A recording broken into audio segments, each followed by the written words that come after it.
shameless, or in other words, walang hiya. Oh, yan talaga ang patama nitong si Tamba, mga kababayan, kay VP Inday Sara Duterte dahil sa kanila daw hearing na ginagawa doon sa Committee on Good Governance, mga kababayan. Kanila daw napatunayan ang mga scrupulous, mga hokus-pokus daw, mga kababayan, na paglustay sa confidential fund. Kabilang na daw dito, eto pagpirma-pirma ng mga resibo, Mary Grace Piato sa confidential fund. Oh, Diyos mio. Kaya ang sabi ni Tamba, shameless ang mga taong gumawa nito. Mga walang hiya.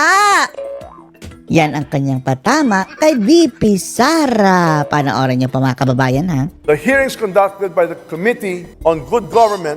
Oh, ganyan-ganyan si Tamba, oh. Halos pumutok ng katawan sa katabaan, no? Illuminated the glaring and egregious ill use of the government's confidential funds. So alam na natin, mga kababayan, ha, kung sino talaga ang nasa likod ng hearing na yan ng good government laban kay VP Sara Duterte. Eto na, mga kababayan, oh.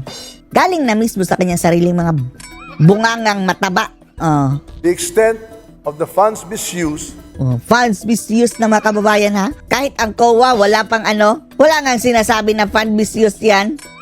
Ang mga buhaya, mga kababayan, fund misuse na ang nilelabel nila sa ginawa ni VP Sara. And the clear absence of accountability shown through Galing sa hindi nagmi-misuse ng pera ng bayan, Diyos mio. 125 million. Compared mo sa bilyones na ayuda, trillions na nga kung sa-sum up mo pa. fabricated documents, falsified liquidation reports, At sinong nagsabi sa yung falsification yan of documents? Ilang ulit ba natin dapat sabihin, mga kababayan, na ang confidential fund ay hindi mo nilalagay ang totoo mong pangalan, ungas. Hindi nga yan kailangan ng resibo na.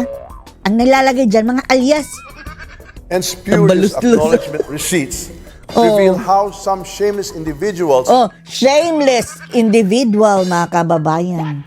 Mga walang hiya. Di ba shameless? Walang hiya. some shameless individuals Speaking of shameless, ikaw ang shameless, tambaluslos, kasama ng mga buhaya mo dyan sa Kongreso. Kayo ang mga walang hiya.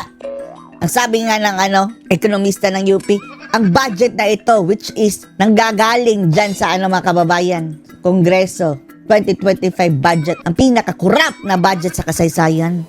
blatantly disregard the rule of law and betray the public trust. Kayo ang nag-betray sa public trust. Stricter measures for fund release and enhanced auditing policies must be implemented.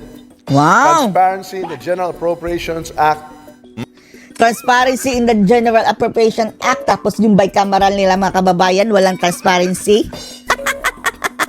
Bawal nga mag-televise. Yun, pagmumukha mo, must tambaluslos. always be pursued. As a result, two proposed bills emerged from the hearings. One, Mga inutil din ng mga bills, mga to kababayan. regulate the use of confidential funds and impose penalties for its misuse. Yan na talaga ang gusto ng mga mga kababayan. Kaya, walang kontra ang NPA, mga kababayan, dahil sila ang nag-udyok niyan kay tambaluslos na, tanggalin na yung confidential fund dahil magagamit yan laban sa amin.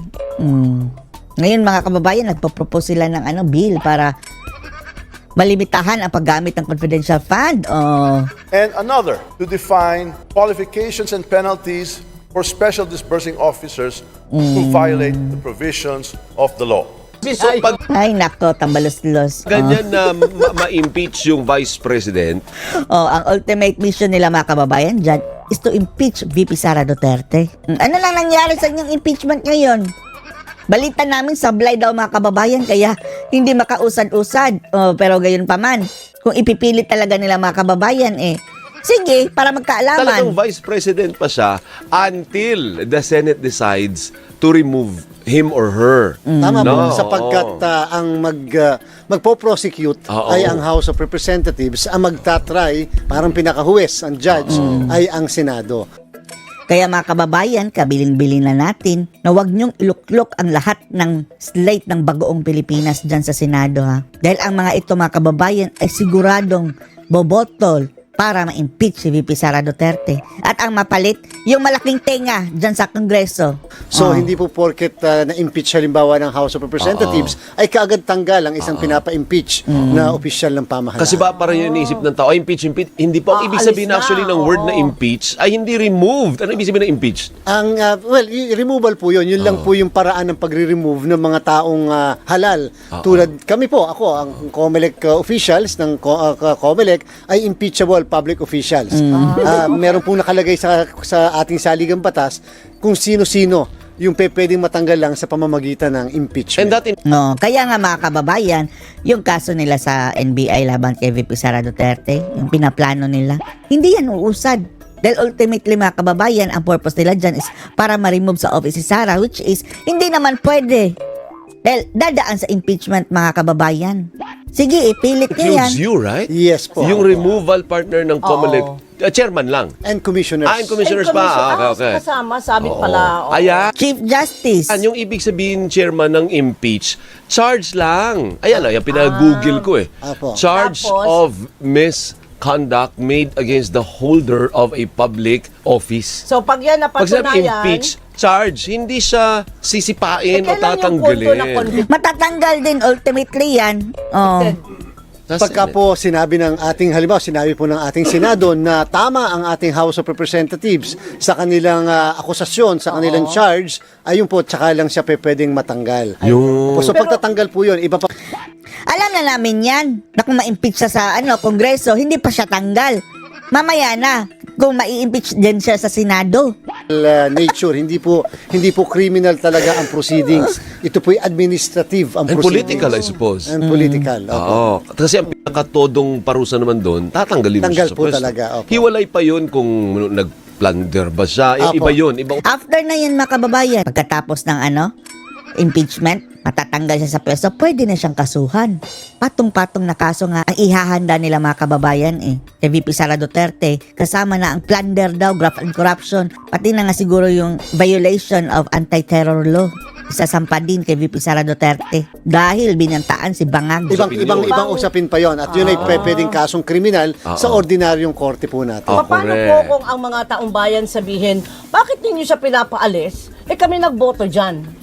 Actually, Wala ba magandang kaming- argumento yun. Wala Kasi ba sabi, kaming karapatan? yan ang stance nila eh. Sabi nila, 32 million ang 32 bumoto rito. million Sino kami. ka para tanggalin siya? Oo. Lalong-lalo na gawa-gawa ang mga akusasyon mga kababayan. In terms of dyan sa botohan sa Kongreso at Senado, wala po magagawa ang 32 million. Pero kung kikilos ang mga ito at susugurin kayo diyang mga buhaya kayo, sigurado kayo ang masu-shortcut sa pwesto. Pero yun po ang pinaka-nature sa ating saligang batas, hindi pa pwedeng gamitin ng isang impeachable public official ang kanyang mandato sa pamamagitan ng boto para lang hindi siya mapatalsik o mapaalis. Kasi kinakailangan kahit ang presidente ng republika ay pwede ma-subject sa tinatawag na impeachment dahil yun naman din ang gusto ng mamamayan nung kanila pong inaprubahan ng ating saligang batas. Ayun. So, ganun pala yun, partner. Tapos ngayon, yung mga magpo-prosecute niyan, kung sino ang Ang nagpo-prosecute mga kababayan, ang mga boto, 100,000 lamang, katulad nila Tambaluslos, naglilider- compared to the 32 million. leader dito ngayon sa impeachment, yun din siya ang magpo-prosecute o pwedeng mag-assign? Apo, doon natatandaan po natin noong mayroong mga impeachment na doon sa dating chief Kung sino yung nagsampa, sila Renato Babalo Reyes, o yung sila Sabah de Liba, sila Trillanes, Justice, meron na po tayong mga nangyari animal. ng impeachment, ay mga anglilinis, mga kababayan, mga walang bahid ng kasalanan, katulad ng Sabah de Lima. meron po silang mga tinatawag na prosecutors Oh. na mula sa mababang kapulungan.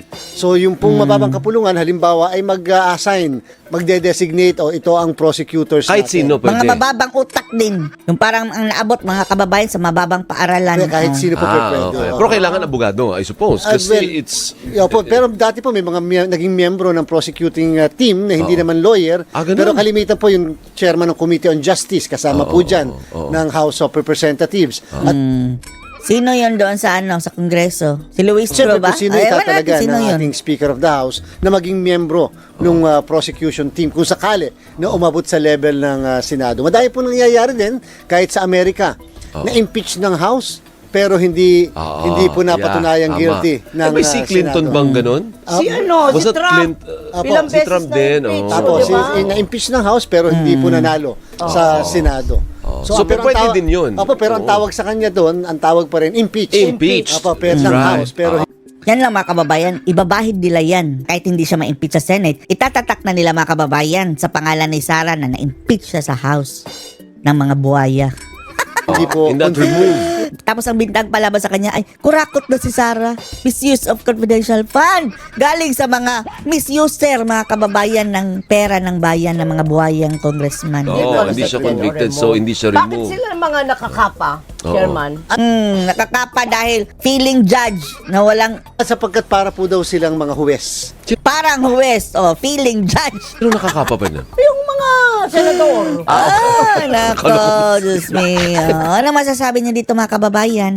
Na unang-una tinawag na walang hiya ni Tamba si VP Sara. Ngayon, ipapa-impeach siya nila. Anong masasabi niya dito? Post your comments below.